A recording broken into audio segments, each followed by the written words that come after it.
Alam nyo kung sino yung mga matitibay na tao.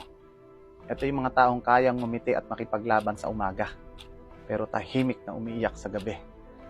Iba ang pagod ng katawan sa utak. Pag ang katawan na pagod, onting tulog mo lang, malakas ka na ulit. Pero pag ang utak na sagad, minsan yung pagtulog hindi na umuubra. Minsan nga, ayaw mo nang magising pa. Yung kay husay-husay mo magpayo pagdating sa ibang tao. Pero pagdating sa sariling problema mo, yung payo mo, nakakalimutan mo. Ang galing mo tatawa at ngingiti sa harap ng iba. Nakakala mo, payaso ka. Gago.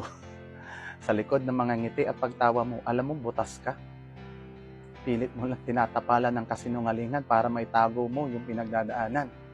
Kung makapagtrabaho ka, akala mo kalabaw ka. Hindi ka napapagod. Hindi ka na rin marunong tumingin sa orasan. Panay linis mo. Ayos dito. Akala mo lahat magulo. Tangina, magulo sa'yo, ito.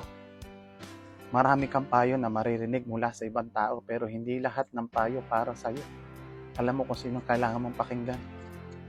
Yung sarili mo. Umarap ka sa salamin, tanungin mo, kausapin mo. Gaano ka pa ba magtitiis? Gaano pa ba kahirap ang problema darating sa'yo? Gaano ba kahaba ang kailangan mong hintayin? Napatawad mo na ba ang sarili mo? Sa mga taong ganito ang pamumuhay, hindi ka nag-iisa. Lagi mo lang kailangang pagtibayan. Alalayan mo yung utak mo dahil pag yan bumigay, giba ang lahat. Lagi mong ilalagay sa isip mo na kailangan mo malagpasan tong araw na to para kinabukasan kaya mo pang makipaglaban. Kaya sa mga mahal nyo sa buhay, mga kaibigan nyo, kamustahin nyo. Lalo na yung mga tawa ng tawa dyan. Malay nyo, tulad ko sila. Nabuang na.